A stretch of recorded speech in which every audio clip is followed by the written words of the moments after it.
black body, acknowledging that the black body in this country is still oppressed as a result of a legacy of slavery. The oppression of black bodies in the US has deep roots in everything we experience in today's society, from school to prison pipeline, to our food, to access to green spaces, AKA environmental justice.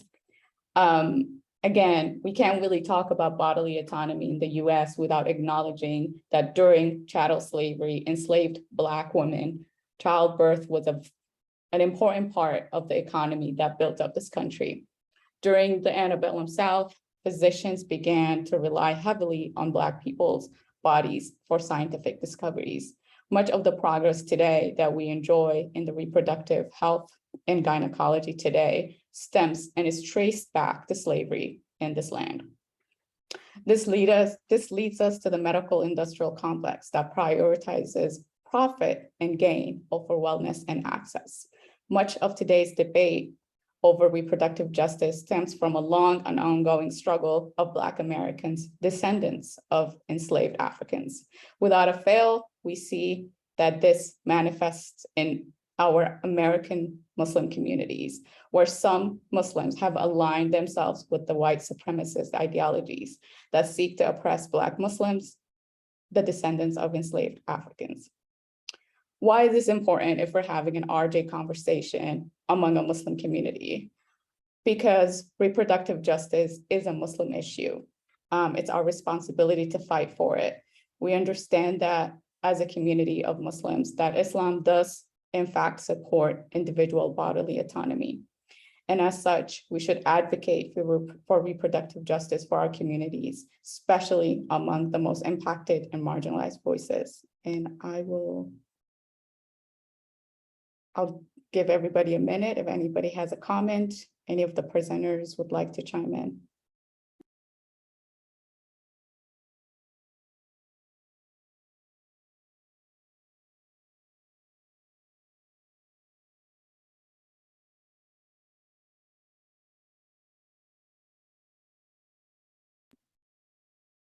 All right, Aliza will take us to RJ definition for heart and give us some grounding on the Islamic principles of RJ. Thank you so much. And yeah, now that we've kind of started to open up our space and also invited you all to start sharing with us kind of how you make sense of these pretty loaded kind of concepts, right, around like bodily autonomy and reproductive justice, I want to share some of our kind of developing way that we're making sense of it at heart, and also with our partners, including Queer Crescent. And then I know Shanaz is also going to build in some of the perspective of Queer Crescent, but this is going to be a lot of information. And so we really welcome, you know, as folks are kind of digesting and listening and reading, if you have thoughts or comments or questions, just feel free to use the chat and also the Jamboard that we have started. So what do we mean when we talk about reproductive justice, right? So as you know, Sabrina was just talking about,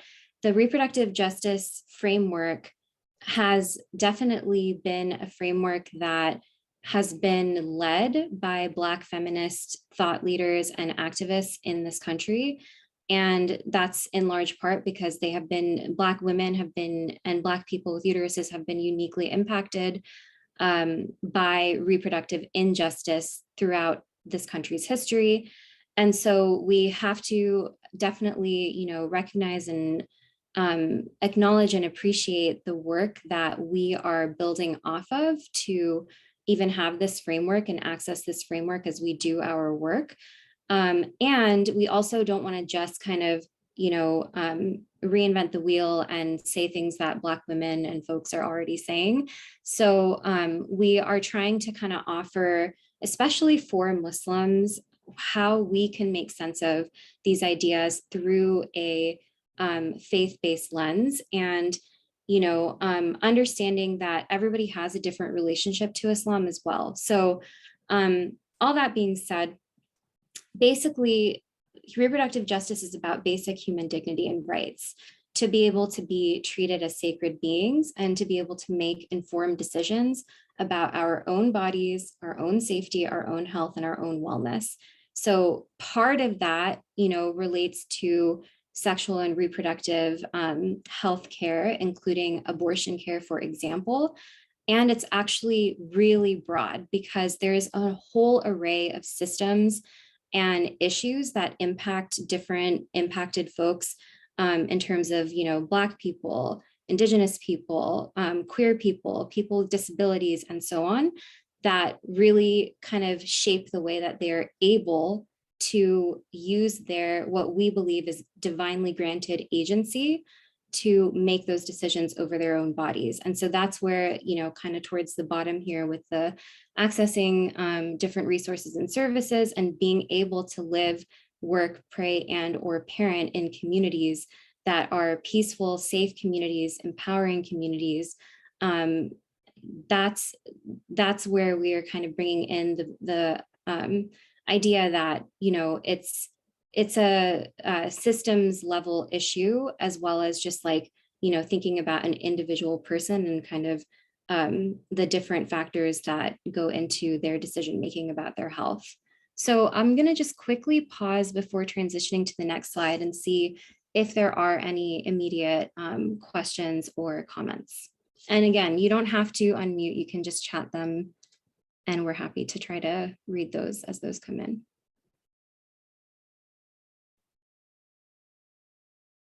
I see that Noor. Yeah, I didn't know the formality, so I just raised my hand. Hey, everybody, I'm Noor.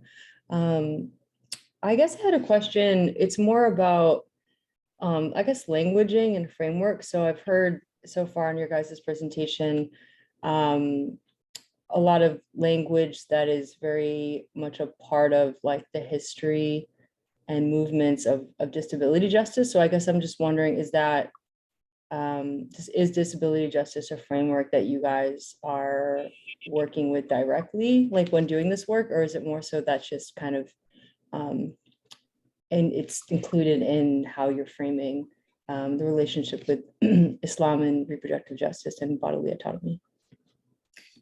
Thank you so much, Noor, for that. And other speakers, feel free to chime in, but definitely this particular framework that you're naming of disability justice is crucial to the way that we're trying to understand and help others understand reproductive justice.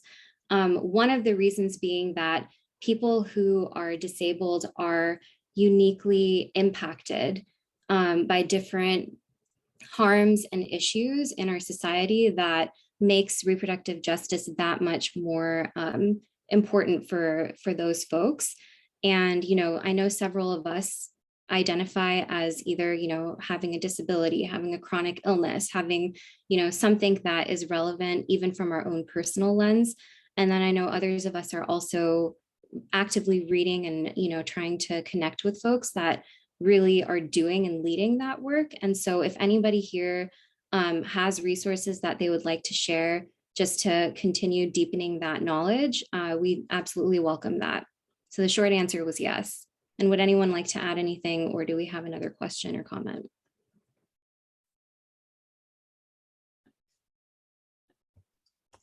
I could just add that I appreciate the question. I could just add that with Queer Crescent, we feel very deeply shaped by disability justice movements and really healing justice, which is so driven and led by DJ organizers and folks in the South. And so it is very much something, to just echo Aliza, it's very much something that I think we orient towards and are continuing to struggle around centering those that are most impacted and indicting the system and the structures that perpetuate ableism. So yes, to echo and appreciate you lifting that piece up, Noor. Thank you. And I see that someone said, I love this definition as I didn't know the extent of reproductive justice as a concept. So thank you for saying that. You know, it is really challenging for us to just kind of put it on one slide. And actually, you know, this is a big part of this presentation, and all of you who filled out the registration form and shared your specific questions have really helped us kind of try to narrow and maximize like what we're trying to cover in this workshop. And, you know, we'll have other workshops in the future, inshallah, to continue exploring these concepts, because, you know, everybody processes information differently, and it definitely takes time, and it should take time because it's a really detailed or in-depth issue. So let's go ahead and move to the next slide, please. And one of the things, speaking of folks, you know, sharing ahead of time, what are the different kind of questions or things that you have in your mind that are motivating you to even be here and take time out of your day to join us for this workshop. A lot of people were talking about, you know, how can we specifically look at reproductive justice and bodily autonomy from an Islamic lens? And so there's a few different Islamic tenets that you see here on the slide: Khilafah, Hurma, and Rida, which Hart has identified as a few examples of Islamic tenets that we see as really helping to guide us in understanding bodily autonomy in alignment with our faith. And again, acknowledging that, you know, everybody has a different relationship to Islam. Some folks, it's a huge, important part of their identity. Some folks have like a more complex or even fraught, you know, relationship with their Islam. And so please just take what is helpful for you from what I'm going to try to cover super high level, and know that, again, we're going to continue to sort of co-explore these concepts all together. And we really welcome people's questions and feedback. I think I've said that about 10 times, but I really mean it.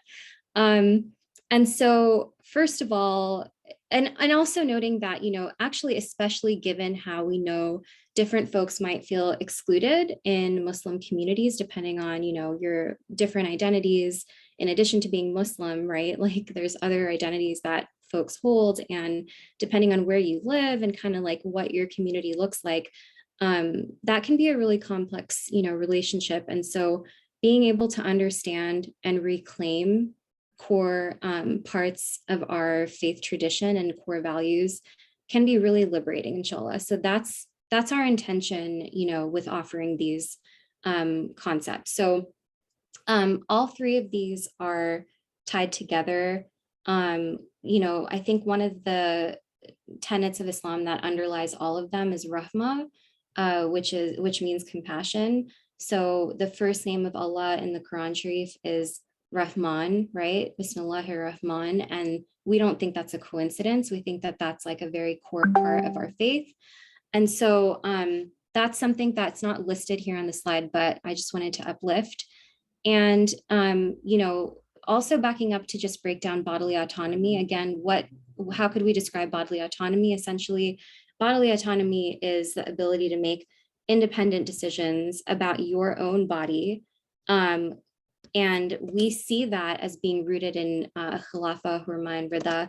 Firstly, with Khilafah, because the idea of Khilafah is that basically each human, from what we believe, is a moral agent of God in this dunya, in this world, right?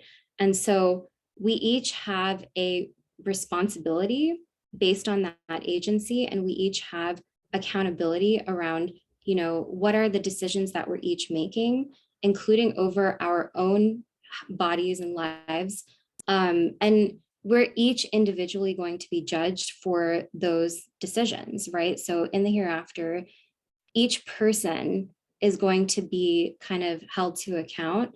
And it doesn't matter, you know, who in this world might want to stand with you in that situation, because that's not how it works, right? That's our interpretation. And so another way of thinking about this, or a couple of ways, is, you know, the notion of a caliph, and how, you know, there needs to be sort of one leader, or, you know, I'm Shia, and so I'm still kind of working out how to think about this, you know, so bear with me, but, you know, the concept of imamat, and like imams are imams and caliphs are caliphs, right? And for all of the rest of us who don't necessarily have like a particular title like that, you know, in Muslim history, we have a responsibility to see what is our leadership potential and what is our individual moral agency, and how are we individually, doing what we, with what we know and with the resources that we have, doing our best to basically, fulfill divine will in this world. So that's Khilafah. And then the idea of hurma actually also reinforces the individual kind of aspect, and the, also kind of connecting back to Tawheed and oneness, that Tawheed is not just about oneness of God, right? And so like Amina Wadud has done some work around how we can also think of, Tawheed relating to each human and just in general in society. And one of the concepts that we talk about is hurma as the sacred inviolability of each body, meaning each individual body has boundaries that should be respected and not violated. And so that's hurma. I'm trying to go kind of like super high level, so I'm just going to sort of continue. But again, if anything is super confusing, like please flag that. And then, another concept that we talk a lot about is consent and choice. And the way that we make sense of that Islamically is through the idea of rida, which is fullness of choice. So every person should be able to exert their individual moral agency over their own sacred boundaries. And this is in relation to, maybe like your partner, your romantic or sexual partner, your family, your friends, your community, and even the systems that you that interface with you, including, for example, your government, and how like certain people in power might be trying to curtail your rights. And so everyone has that power to be able to exert their own personal boundaries.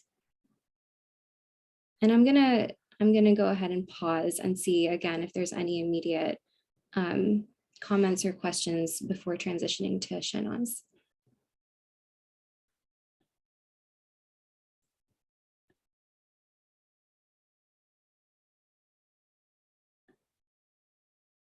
Tawheed. Okay, so this is something that I did not actually make a note of, but I'm gonna try to find like a helpful link that might be able to say it better than I did. But basically, there is an element of Tawheed underlying both Khilafah and hurma, in the sense of like each individual person has both responsibility as well as like boundaries in terms of their person, right? So what I was saying is that, I think like a lot of times when we talk about Tawheed, it's the specific, I think like major idea of Tawheed, which is that God is one, right? Like that's what our whole religion is based on, is that there is only one God. And also like we can think about it a little more expansively in terms of how can we look at that as like, I'm trying to find something real quick, but look at that in terms of like making sense of equity and justice and each person's oneness. So I am not Amina Wadud, then I'm not really making sense probably, but it's basically like, there is an aspect of oneness that each person has, and that shows up in, the boundaries that we each are able to retain and say like, this is not okay with me. This is okay with me. And I do have the agency and the, choice and voice to be able to say that and have it respected. So I hope that that helped. And I'm going to try to find a little bit more to break that down. And maybe we can go ahead and continue on to Shahnaz because I took a lot of time. Thanks, Aliza. I feel like we could stay with those three definitions and pull them apart for a lot longer. So thank you for briefly reviewing them. So Quick Crescent also has a definition that we use that I wanted to offer in this conversation on bodily autonomy. And we really see reproductive justice as bodily autonomy. when reproductive justice was first coined, as folks have said today already, back in '94 by Black, Indigenous, and women of color and people of color, as a response to the predominantly white and wealth-holding women's understanding of reproductive rights. It was deliberately honoring the intersecting violences and oppressions held within communities and inside the body. And so rooting reproductive justice in a history of population control, as Sabrine was talking about, and other mechanisms that date back to colonization and the enslavement of Black people for imperialist and capitalist gains and nation building. And so this work is deeply decolonial. It really gets at the root. And that's so important for us as Queer Crescent, as an LGBT-centered Muslim organization, because I think a lot of times we can have the experience of either hypervisibility or invisibility. And, you know, we really, again, kind of see our placelessness as a root of and remnant of colonization in the ways in which it has flattened who we understand to be Muslims, who is told belongs and not. So there's white feminist washing and cis heteronormalizing of reproductive health care, which we are resisting. And so let me read the definition that we have. So reproductive justice is bodily autonomy, and bodily autonomy then is safety to access, vision, and embody the gender, healthcare, and choices about your body without state or religious intervention. And so it's really about being able to respond to that flattening of who we are and embody the gender, the life, and the dignity that we are deserving. You know, to this end, Queer Crescent, as an LGBTQI Muslim organization that's deeply shaped by Black feminisms, we see our mere existence as queer and trans Muslims as an embodiment of bodily autonomy. And when we say Muslims, we center LGBTQI folks. That's who we are centering as Muslims. Our work is both cultural as well as resisting systems that tell us that we do not belong. And therefore, bodily autonomy becomes a framework that guides our work to feel a sense of belonging both inside of ourselves and within our communities. And so, you know, this beautiful graphic was created by Delia, and so much about self-determination is sacred, is holy. It's like one of our affirmations as Queer Crescent to say that LGBTQ Muslims are sacred beings. And so this is about cultural work, right? And so this is changing the culture in terms of who we see as belonging and who represents Muslims, and understanding the context and conditions that we're facing, and coming together with an organization like Heart then becomes a strategic alliance of our two bases, our two communities, to come together to see that we have more shared struggle in this fight than we have separate. And what we heard from folks who registered today is that there's quite a range in terms of folks' understanding of gender expansiveness. So we wanted to take some time to review what we mean when we say gender expansiveness, right? And so first we're going to go over some terms, and apologies for those that this is kind of maybe a review, but I invite folks to make this dynamic and weigh in over chat or come off mute and add to the conversation. But in a way, this is kind of a starting place for us to kind of get on page together. So there's a few terms that are helpful, and this is called the genderbread person, and it's available online with accompanying resources that I will chat shortly. And it really breaks down a lot of things that get conflated when we're thinking about the LGBTQI experience. And so our effort right now is to kind of parse things out. So first I want to talk about sex. So sometimes this is called biological sex, anatomical sex, or physical sex, but it's essentially what the hospitals, or, you know, what is labeled on babies when they unless you're having a baby, in which case, well done. But it's the label that is put on your child that is assumed based on their body parts. It's not gender, right? So it's about chromosomes, hormones, and more, the genitals. Gender, on the other hand, is your psychological sense of self. So who you are in your head, who you are in your spirit, like who you see yourself as your true self, based on how much you align or not align with the options that are offered to you about gender. And so gender is, I like to say gender is a journey.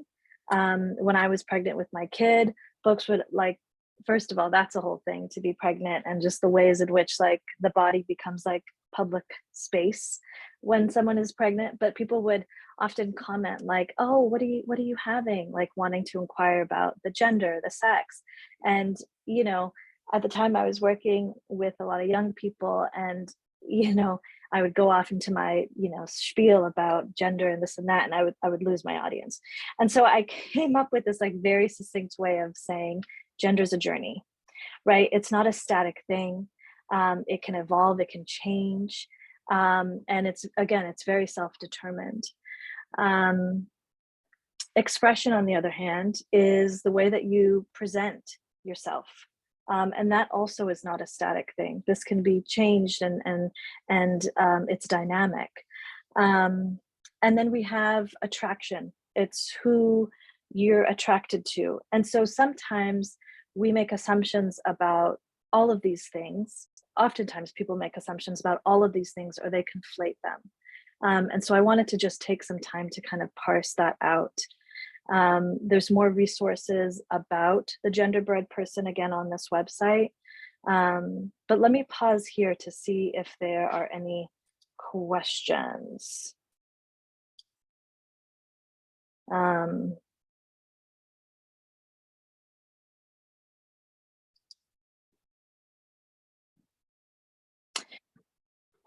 So I also want to read a quote. I just found my actual notes from here.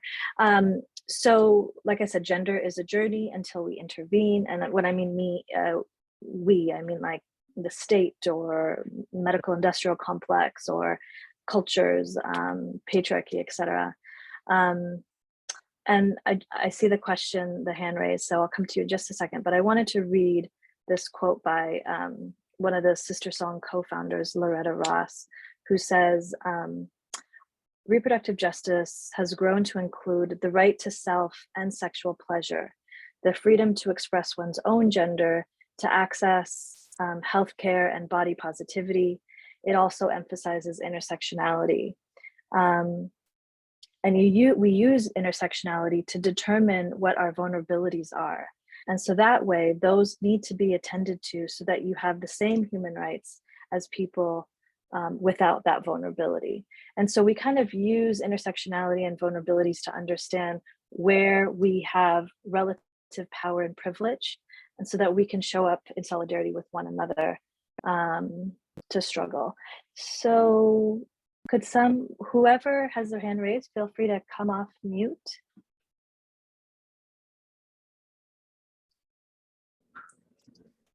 I just wanted to affirm and also just acknowledge and lift up the way that you describe gender as a journey, as someone that is, you know, who identifies as trans and gender fluid and queer and Muslim, like just the way that you were able to articulate that and put that into simple language is just very helpful. So I just wanted to acknowledge that. So thank you.